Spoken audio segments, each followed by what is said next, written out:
Hi. Hi. Okay, so this is the new Nigeria with Olawale Oluwade. Here is my take on the passing of President Muhammadu Buhari.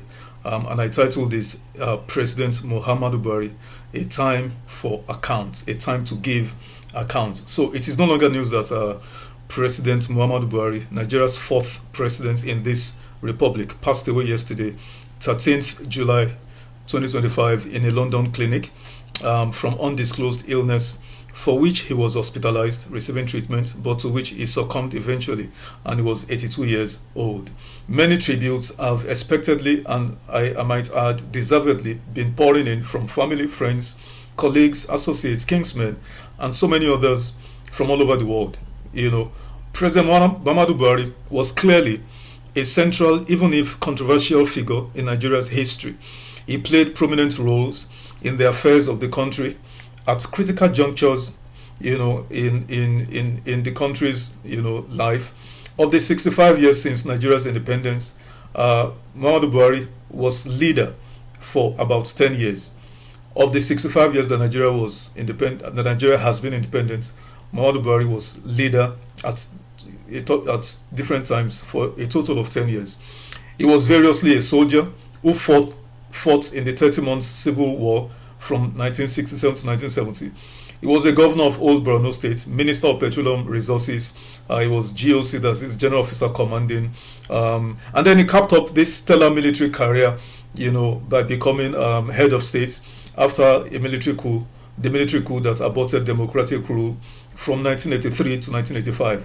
Then his largely draconian reign as head of state was truncated by the same forces which had installed him as head of state to begin with in 1985, and his removal, received widespread public, applause. Thereafter, Muhammadu Buhari went into years of seeming irrelevance or obscurity, as it were, until General Sani Abacha, head of state, 95 to 98, tapped Buhari to be chairman of Petroleum Trust Fund (PTF), a position which he used, that is, Buhari used, to relaunch himself into public consciousness as a Spartan, disciplined, and upright public figure.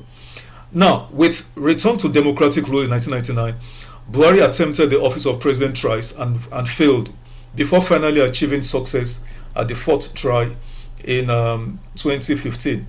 Thus, he presided over in Nigeria again, second time, 2015 to 2023, and afterwards left the country badly governed and deeply fractured, along primordial fault lines.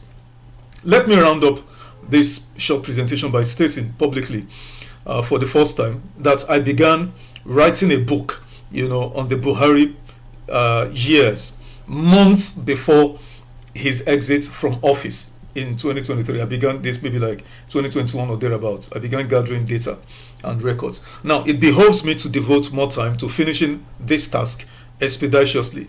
And my objective for writing the book is simple: to document in a single historical account an unbiased, factual, accurate, and reliable record of actions and inactions, happenings, and several defining, highlights of the President Muhammadu Buhari 8-year presidency. And this will range from the positives, which will include his signing of the Petroleum Industry Act in 2022, the passage of the Electricity Act, which was signed by Tinubu in 2023. Under Buhari also, the passage of the amended Electoral Act in 2022, though he ensured that he had won his re-election in 2019 before, signing the Electoral Act amendment. Also, his passage and signing of the Not Too Young to Run Act in 2018, significantly honoring Chief Moshood Kashimawo Abiola, the winner of the June 12 presidential election, and changing the Democracy Day from May 29 to June 12th, etc., etc. Those are positive. Now, on the negative side, some of the other things I'll be capturing in my book would include dark spots under him, from taking 6 months to assemble a cabinet in 2015, to his numerous health challenges and medical tourism. I mean, he just died on the medical, tourism in the UK now.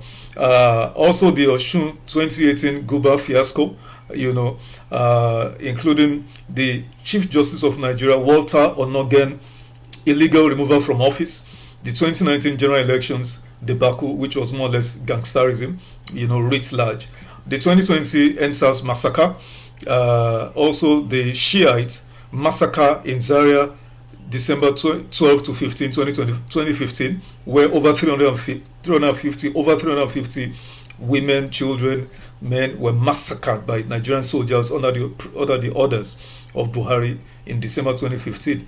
And also rampant corruption, insecurity, high debt burden. They were printing money like it was going out of fashion at the CBN under Emefiele and Buhari.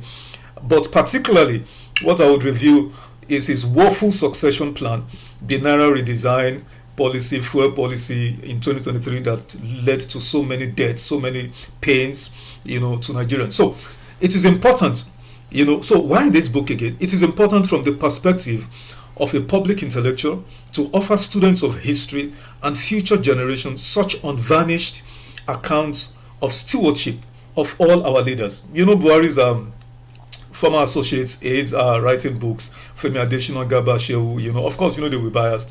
They will praise their former boss to high heavens, as expectedly. But it is expected also for public intellectuals, such as myself, to present an accurate, unbiased, unvarnished, record of stewardship of all our leaders, as I did, concerning, because I began this tradition with my books on President Olusegun Obasanjo and Goodluck Ebele Jonathan presidencies. I did this. My two books, God and Nigerians and Gangsters Paradise, basically about those two presidents.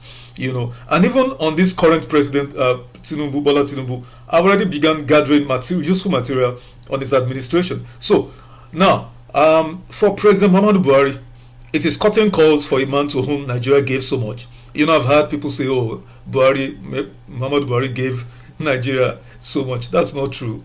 Nigeria gave Muhammadu Buhari so much. Everything Nigeria gave to Muhammadu Buhari. Buhari never did anything in his entire life besides being a child of the federal government of Nigeria. From when he joined military school at the age of 19 till he died, Buhari didn't do anything with his life beyond, being a child of Nigeria. And it's not just him, but his entire generation of Nigerians. So it is thus the end of an eventful era.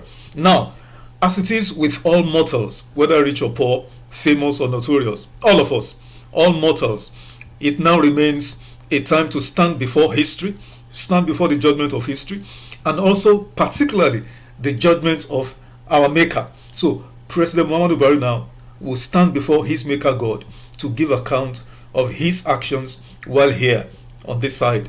So I pray God comforts his family, his loved ones and associates, all Nigerians, because I feel his death. I like the man, I admire the man for his austere, disposition, his discipline and all of that. I criticize him for his poor governance and all of that. But, I admire the man and I will miss him. Good night, Mr. President. And I say to you, Nigerians, take solace. Most of these men in that generation, it is time for them. I'm sure, we'll begin to see more of this in the coming years, as they begin to depart. It's the normal course of life. Thank you for listening. God bless you and bye for now.